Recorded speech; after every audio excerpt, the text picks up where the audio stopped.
What's up, everybody? I'm Gilly. I'm the youth pastor at the place, but I'm also a resident of Wickenburg, and I just wanted to start doing this thing called Gilly and Friends. And I'm just kind of talking with my friends, getting to know them better, and I figured I would share those experiences with you guys. Today, my first one I'm doing with Wayne Elliott. Mr. Wayne is he has a band. He's also a solo artist. He's a teacher in town, and so I just kind of wanted to talk to you and get to know you a little bit better. And great, I'm glad you asked me, Gilly. We should have set the camera up the other way because my good side's over here, and so I'm going to but I'm going to let it go. It's we'll let it slide. I'll use Photoshop. All right, you work it out. I'll airbrush it out. Perfect. So how long have you been playing guitar for? Guitar, I started when I was 15, so I've been playing for 10 years. 10 years? That makes me 25. 25. Yes. Okay, No, that makes I'm me there. 25. I'm quick. Right. You got to be quick. I was told there'd be no math. I know. I was amazing. So that's about 45 years, Yeah. 46 years of guitar, and the last 30 probably a lot, Yeah. a whole bunch of guitar. Yeah. What are some of your biggest influences? Well, some of my friends, when I first started playing, they influenced me by saying, hey, you should try this, you should try that. My dad's the one that got me learning chords, and my mom a little bit, and then my friends started saying, listen to this book, here's another book, and so the Beatles books and the Eagles, and then my dad was playing country and a lot of old country stuff, and I would learn that, and then Roy Orbison, and then Tom Petty, and just all that, and then when I got to college and started studying Beethoven and Bach and all that fun stuff, and started really getting serious about it, that really opened my mind to just all the chord changes and writing music, and it was quite an eye-opener.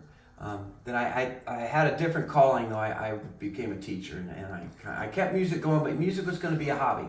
My dad said, the music world, and going for that full-time, you should have a backup plan. Why don't you be a teacher?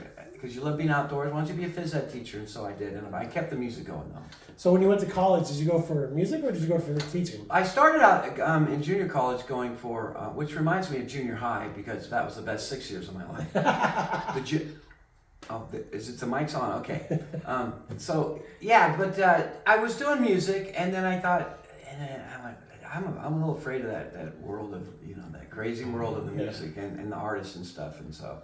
Plus having a backup plan, how many people make it? So. Yeah. So my dad was right, and I went to college, and I did get a degree at Cal State Sacramento. Awesome. Up north for that was actually 5 years, and then I got a degree. So if anybody questioned whether it's legit.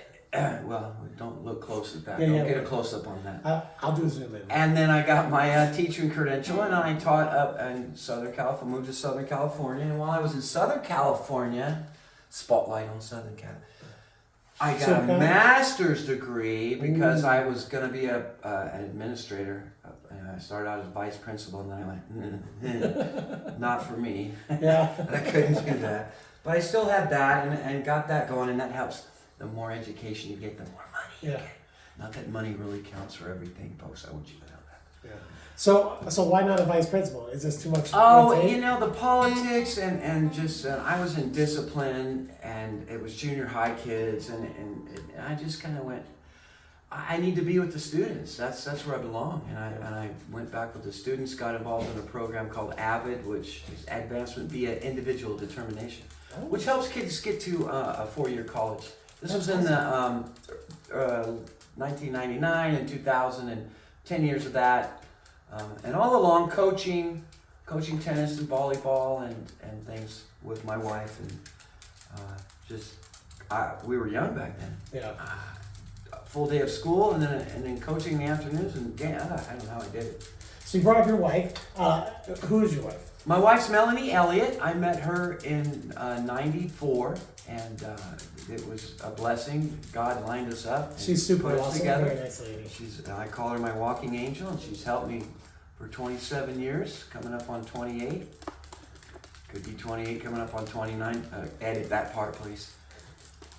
We don't know, but we love you, Miss Melanie. Yeah, we do. We love her, and she's a coach and a physical personal trainer, and she's been in fitness forever, and she's helping so many people and helped so many people along the way. That's awesome. That's awesome, man. So there's a whole bunch of guitars here. You wanna talk about any? Well, I can talk about some of them. This is my Takanimi. And it's also an electric guitar. And this is the one I play on stage quite a bit. Yeah. And this is my baby, and I'm very comfortable with this one. This one really, it's made itself, it's paid for itself a lot of times. Not that money really matters, I just want you to know. It does help play the guitars and all your toys. So this is my Takanimi. I love that one. How long have you had this one? Gosh, I've had this one probably 25, 30 years, I believe. I get confused with all of them. I'm sorry, don't turn your back to the camera. Note yourself. Yeah. Just look at me. Don't pay attention over here. Look away, look away. This is my other stage guitar. This is my Stratocaster. And people ask me, how old is it? And I say, I don't know, because I don't remember when I bought it, but another 30 years ago. I used to have a small Peavey, was my first one, a raw small Peavey. And when I play with my dad in the bars in 1976 and 77, do some math on that one. And that's got me started. I'd be playing Ghost Riders in the Sky. Yeah. And I'd say, Dad, I got a new song to bring in. So we don't have to do all country, do we? Yeah. And it's a Roy Orbison song. It's called Pretty Woman. And he's like, oh, I've heard of that song. Okay, we'll give it a try. And I just kept introducing stuff like that and oldies. I learned been in some oldies bands. No offense to anybody out there. That's 50s music, folks.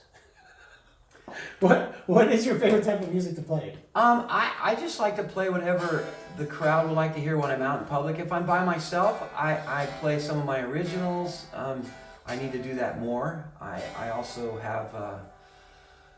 I love Beatles songs. I'm just a fanatic with Beatles, and whatever's inspiring me. I usually take the best 2 or 3 songs from each artist that I'm introduced, or people all these years, 40 years, been requesting songs. They go, oh, I'll learn that one for you.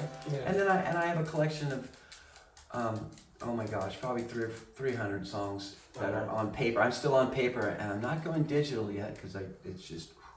So I have my book. I should have brought that book with me.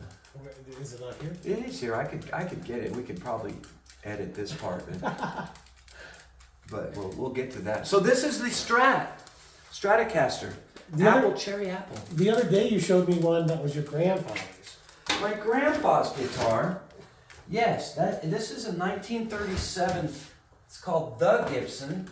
1937, the Gibson.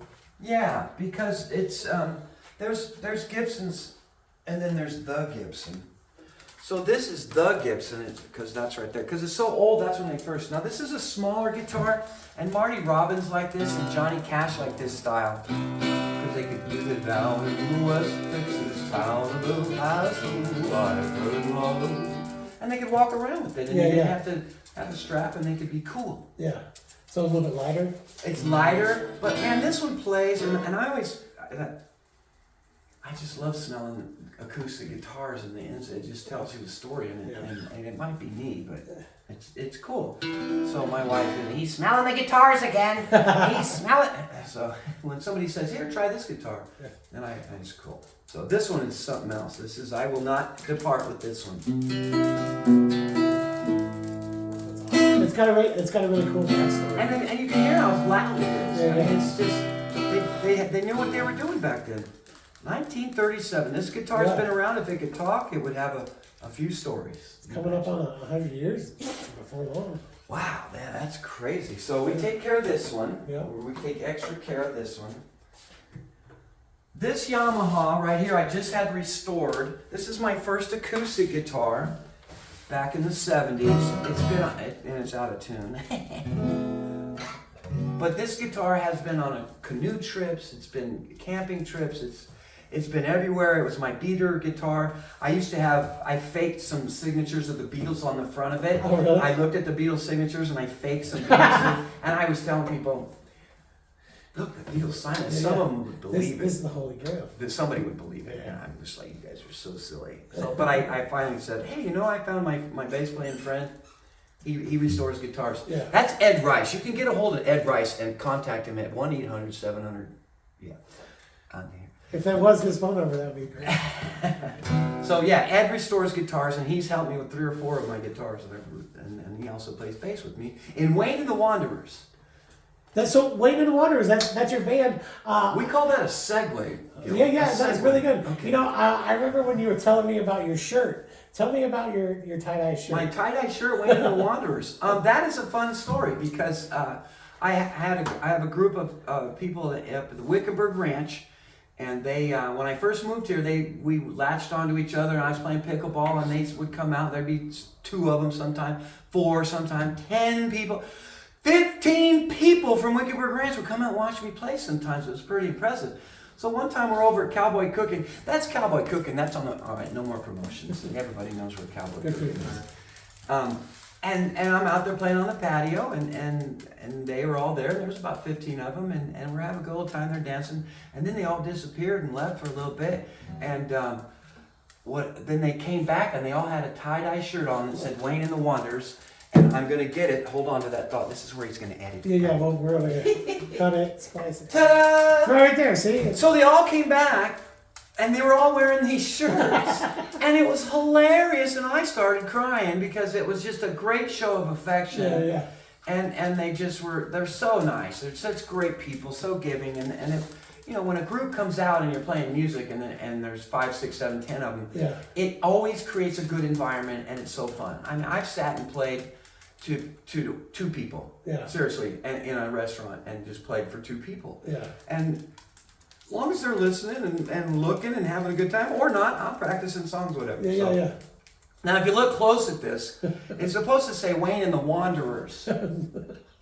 Now, for you education people, look at the word wanderers. It says wanders. So they had it blended, and they didn't notice it till the day of, and everybody, hey, that says wanders. That doesn't say wanderers.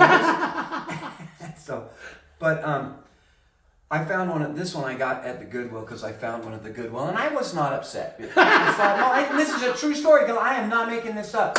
I found one at somebody said, Wayne, we found a Wayne and the Wanderers shirt. I said, buy it, get it. And I understand, some of them were attached to me, some of them like me, some of them was okay, and some of them went, this one's going to the Goodwill. Not awkward for me at all. So, there you have it. That's a true story, Bill. I know I make stuff up once in a while. Yeah, now, compose yourself, we're on camera. Let me grab another guitar while you're trying to compose yourself. We'll grab this one, because this one is got a... Yeah, this is the one that I noticed as soon as I walked in. Now, this one, and we're not going to talk price tag on this one, because my uncle gave me this, and my uncle plays as well. And he used to play, and then he's getting arthritis, and he has a little MS thing going on. And so he got this because it was going to be easy for his sore fingers, and he's having trouble, making the grips. And he thought it was going to help him because it's really simple to play bar chords and move here, because of the action. It's called action. How close are the strings to that? This has great action on it. Okay. Well, this would be a good guitar if it had good action. What they're talking about is pushing down. Okay. The farther down you go, the harder it is. This guitar, you can play all the way down. You notice it's cut all the way down. Yeah. And it's still, this is a very, very nice guitar. Yeah. Each, it has a theme. It's made by Taya, the Taya master, and he used to work for Gibson, and I may be wrong. Don't look this up because I don't have it memorized. Don't fact check. But this one's called Time, and each of the plates is customized. My uncle picked them out, and the back has this going on too. And there's a story here. There's a story. If you look at all the details and read about it, it's just phenomenal. And the wood is unbelievable. And the front, and I haven't even, every time I look at it, I find something different and something new and incredible. It really is epic. And the pickups, the pickups are just such high, everything's such high quality on this. And it's taken me a little while to get used to it. Is it heavier than the other ones? No, it's lighter. The Strat over here gets jealous when I'm playing. Right now I can feel a vibe over here from the Strat. Is very upset that I'm playing it. I did feel tension. You felt that. That's what that is. The energy in the room is changing. Yeah. So I bring this out on stage once in a while, and it's a Taya Master. Go to Taya.com. And you can read all about it. So, Wayne, you're a teacher here at the Wickenburg Christian Academy. How long have you been doing that? That fell into my lap about last fall. Yeah. Was it fall? It was spring. But last year I worked part-time. I think it was spring. Yeah, they got me in and I worked like February, March, and April, May. And did some part-time, worked in the classroom. How did that come about? Here's what happened. I had a Christmas, we were doing the Christmas parade. We were over there. I had my guitar. What a concept. I'm walking around with my guitar and there's kids over there with a float. So I walk over to the kids with my guitar. It's Christmas time. What am I doing? I'm going over to the kids. Forget about it. And I started singing and playing with them. That's the first time I met them. And they were from the Wickenburg Christian Academy. Now, I've been coming here since 94 to visit my in-laws. And I've driven around in here, but I was here once or twice a year with visiting the in-laws. They usually came to us in Southern Cal. So I knew the school and I'd seen it. That was my father-in-law's favorite. Look, you don't have to go downtown. You take a cut through here, go by the school and the 2 funeral homes, and one day we're going to be there. I'm like, okay. Okay, fuck with Jim, and he was town council member too for a long time. He helped a lot of things. So long story shortish.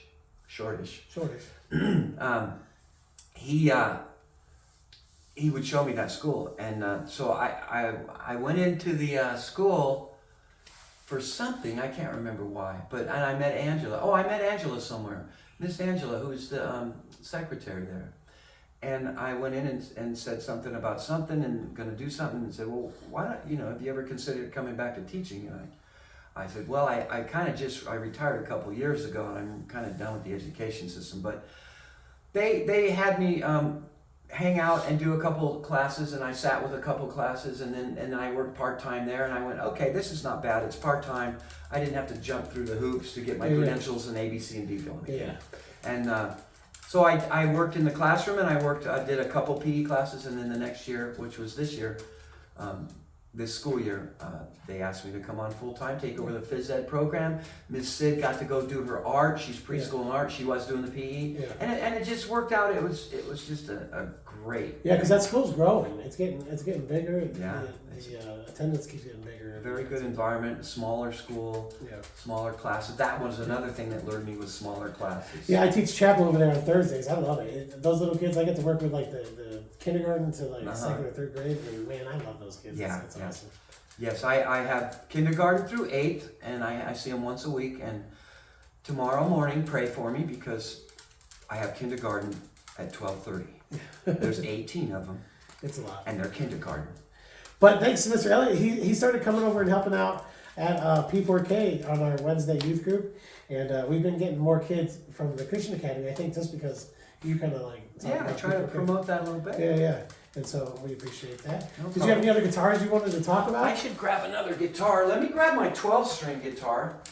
Do you know how many strings are on a 12-string guitar? 13? 13 is correct. No. Now, if you go to the MIM Institute, which is the Museum of Instruments and Musical Instruments Museum, you can find them at mim.com. It's a very good thing to go to, though, but they do have 10-string guitars, and they have all kinds of stuff. That's a great one. So this is the double guitar? Yeah, the doubles that they've and the first flying V is there. I took a picture of that. Yeah, they have some really cool stuff. So this is my 12-string. This 12-string was given to me in 1975 by my parents. They were divorced at the time. Well, they still are. And they both pitched in, and for my 15th birthday in 75, so see, there's some more math right there if you want to do it. They bought me this 12-string, so I thought that was really cool. I've had it restored and worked on, and took pretty good care of it, and it's a very different thing. You can hear it. I was saying, is there a huge learning curve from going from your regular guitar to...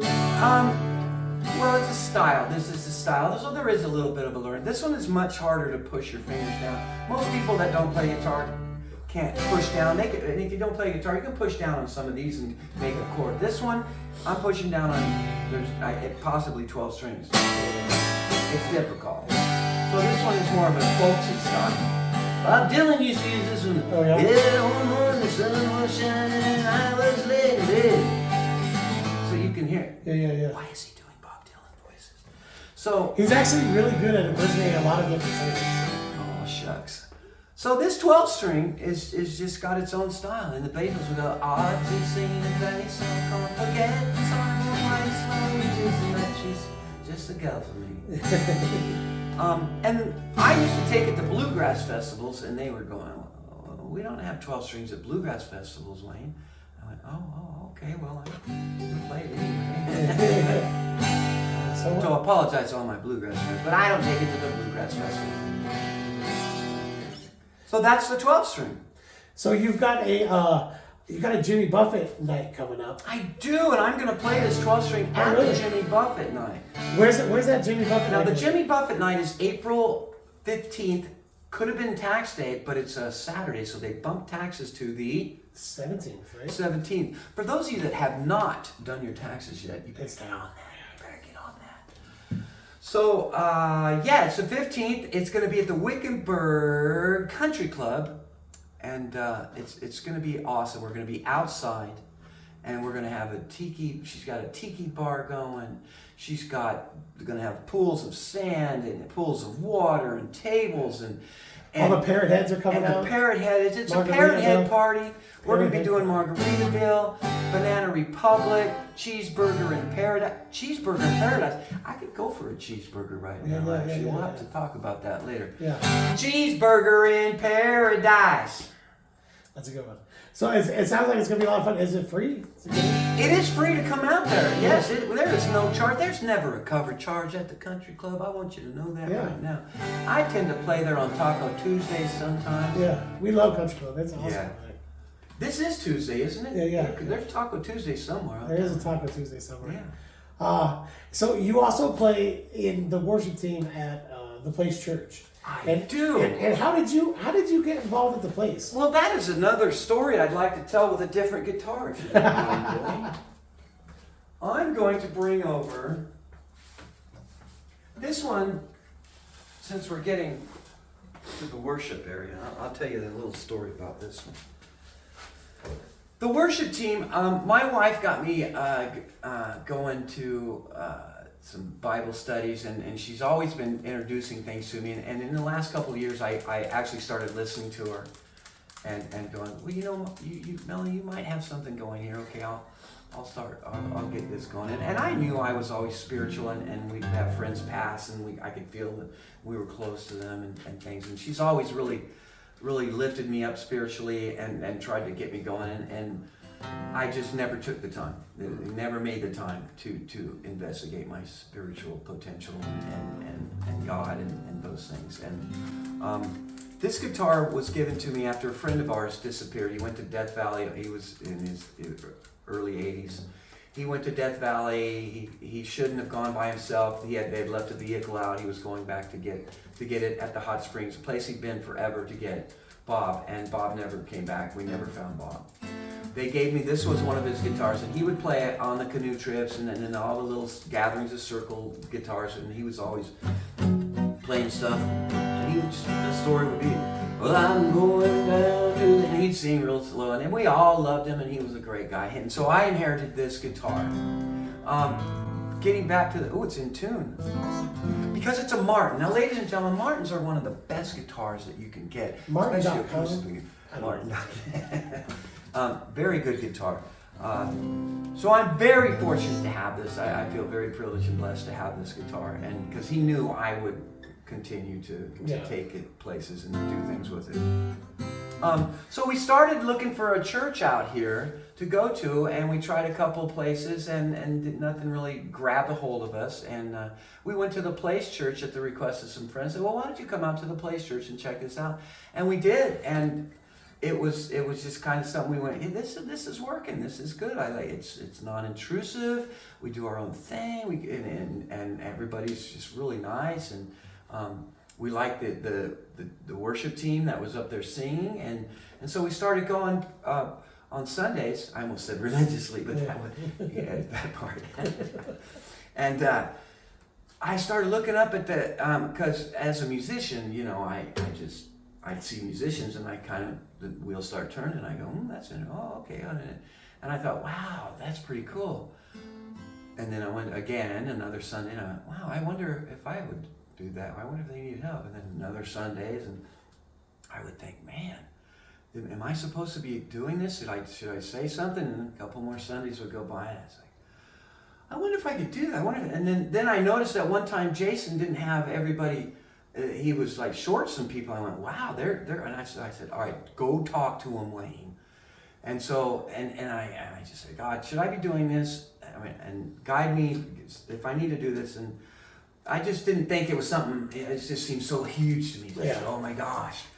And so I went and talked to him, and he said, well, bring your guitar in next week and sit down with me, and we'll go over a couple things. We sat down for 5 minutes. He said, you're in. Yeah. Let's do this. Here's how it works. Bingo, bada, boom. And now I'm on the worship team.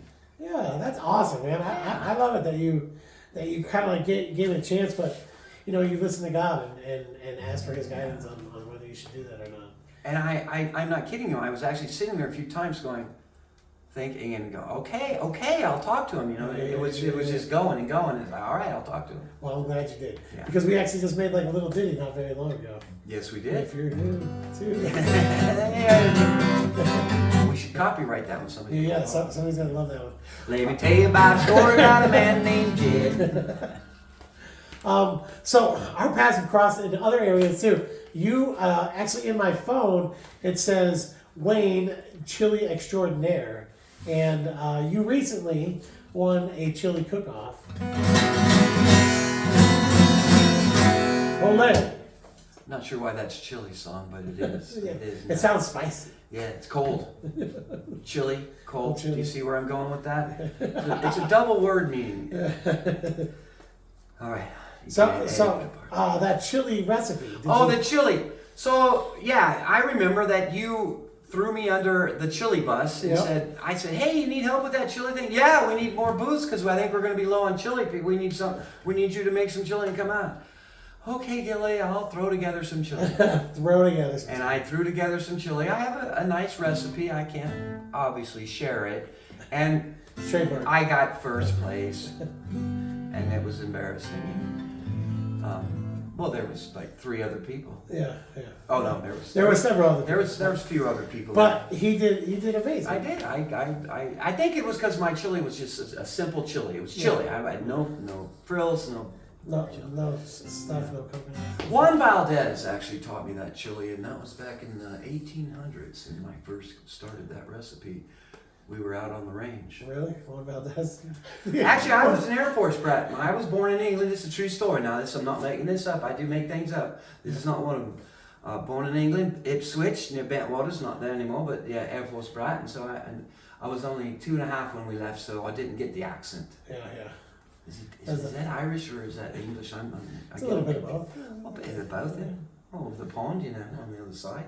So, you were born in England? Born in England, 2.5 years, and then we were in the East Coast, and then eventually wound up on the West Coast. There. So, are you considered? I could have dual citizenship. Yeah, I could. You betcha. Betcha by golly, wow. Where's your favorite place you ever vacationed? Vacation? You recently went on a vacation to go see a grandbaby. I have a grandbaby up in Oregon, so What's I up, went up to grandbaby? Oregon, and that wasn't a vacation. That was a fun trip to be a grandbaby. Yeah. Got a brand new baby girl, Maisie. Congratulations, that's Thank awesome. you. And the grandbaby, of course. Let's set the record straight. Yeah. Second one, we've also got Kieran. He's 3, and they get along great. My wife's actually up there right now, hanging out with him. So we get to go visit them in Oregon. I like going to outdoor. We like the Colorado River. We used to be on the river all the time. We used to drop in our canoes at Hoover Dam a long time ago with Bob, and this guitar was on the trip, and that guitar was on the trip. And so you guys like go camping or just go? Camping, hot springs, 3 or 4 days, going through, get out at Willow and out at Willow Creek. We'd come out and just good stuff, like going to Box Canyon. Utah's phenomenal. Anything that's outdoorsy. Right now the flowers are out, so it's springtime, and we're going to go out to the flowers and check out flowers. There's flowers, California poppies all over Arizona. Yeah, that's weird. California poppies, Arizona. They're migrating. Long story. Migrating, yes they are. With the flower children.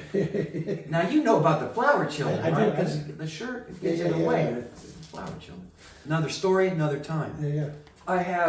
I'll go through the rest of them because they're feeling neglected. Yeah. This was my dad's guitar. This is an Epiphone. My stepsister and I bought this for him. It's an Epiphone. He used to play this. He's passed on. This is an Epiphone. It's a beautiful guitar. Plays very well. And so I inherited that. This one's real pretty.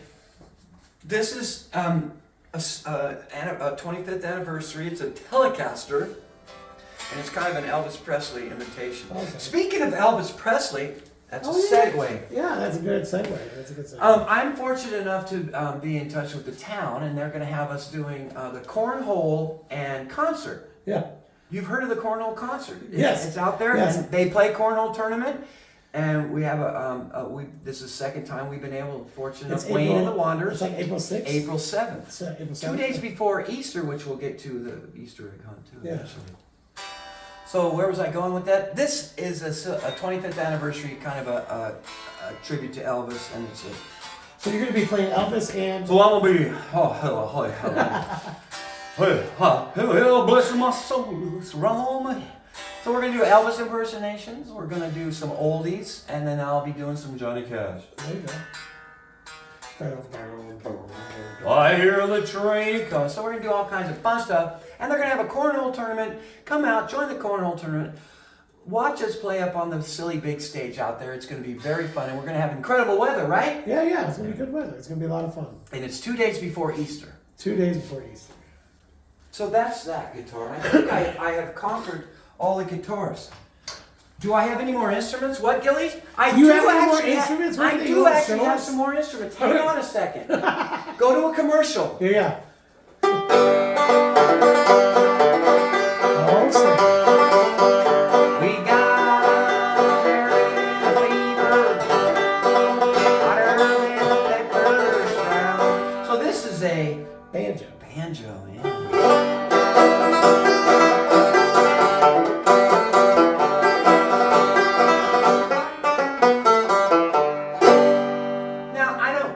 I started learning to do that fancy picking stuff they did. But like a. But it's banjos. well, yeah, but they do there's two styles. There's flat picking. There's claw, hammer, claw. Something. Don't quote me on that. But they have a special word. But this banjo was given to me when I was dabbling with banjo. But I never took the time to learn that style they do. It's very difficult. Yeah. Toby knows how to do that, and he's working on it. And I have played with some very good banjo players, and I play my acoustic, and it's hard to keep up with them, but it can be done. Yeah. I was a bluegrass festival guy for a while. Played in the bluegrass festivals, and with my dad and a guy named Skip Ewing. When Skip Ewing was just in college, we were both in college together, and he went on to be a recording artist and did pretty well in Nashville. Let me hold on. Another commercial. So this right here is when Skip, my dad, and I won the contest finally at Calico, an old ghost town gold mine out in Southern California, on your way to Vegas from Orange County and San Bernardino. So we finally got first. My dad would take me there since I was 15, and every year we'd try to get the contest, win the contest of the beginners, not the advanced. And I brought this banjo keyboard playing guy, Skip Ewing, and then he went to Nashville, one of the shows out there, like kind of like a Disneyland for guitar players and stuff. And then he's had many songs done and a couple albums. And are these buttons good on? guy. On a hat? Those are buttons on my dad's hat. That's cool. I still have that hat. It was Really? It was in the archives, and it was just tore up and in bad shape. And it's out in the shed. Oh, okay. That's cool, man. Yeah, That's so cool. my dad was a character. He was a Yeah. Walmart greeter for a long time at the end of his career. Really? He was in the Air Force that's a whole another cast. I would imagine Yeah. if he's anything like you, Yeah, he must have been a really good guy. he's something. He's a character. He was always pulling pranks on people. Yeah. If you go to a football game in the Super Bowl or playoffs, it didn't matter what teams were playing. When he came over, he'd say, "Wayne, well, who's everybody going for?" Yeah. Well, we're going for the San Diego Chargers. Well, who are they playing? Tennessee Titans. He'd bring over Tennessee Titans. He'd bring over the opposite of whatever. He'd bring balloons and stuff and just cause problems. That's the kind of guy he was. Yeah. He was a character. Yeah. All right, come on, Frank. Good on cue. Come here. You may have heard little pitter patter of nails on the floor. This is Mr. Frank. This is Mr. Frank. He has one blue eye, so we called him Frank. Mr. Frank Sinatra. He also has a curly crimped tail, which he keeps hidden there.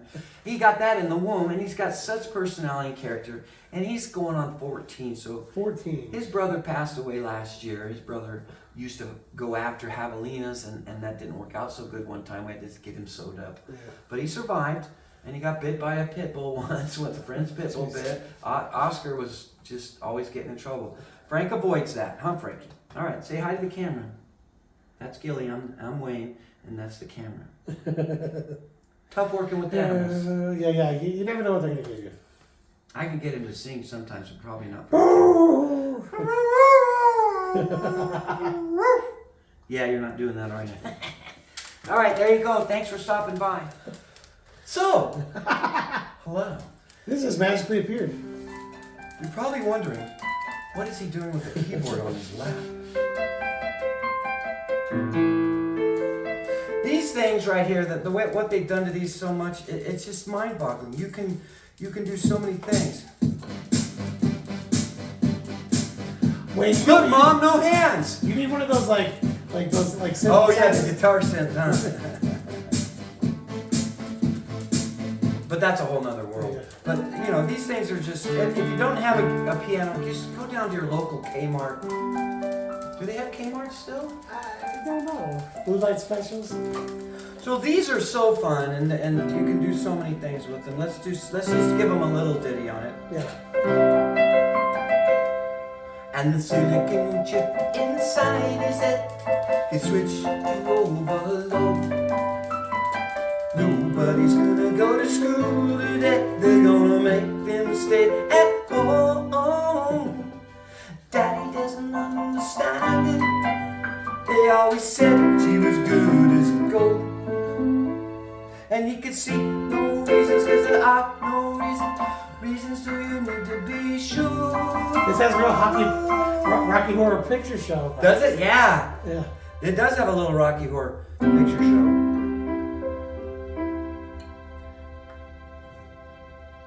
Darkness must flow. Don't get me started, Kelly. So anyway, this is another thing, and this is a whole different world. I usually do some recordings and things with this. It's very difficult to play this in public. Yeah. And get. I'd have to have a band backing me up. That was because when I play guitar, I feel it and I carry it and I've been doing that. I have not played this in public. Play me a song on the piano, man. Yeah. Oh, that one? Yeah. Oh, hey, that's the sound of a dog. Yeah. We should probably. How much is that doggy in the window? The one with the waggly tail. But this has a different fun to it. Oh, you were talking about.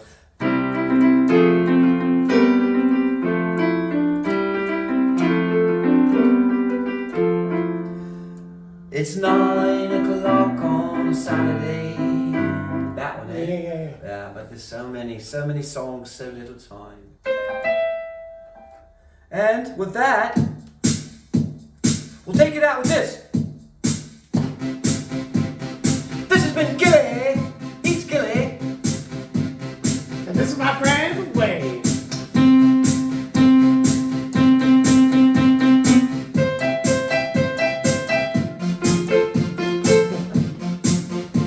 You know the Saturday Night Live where they had the keyboard going and they do it? That's hilarious.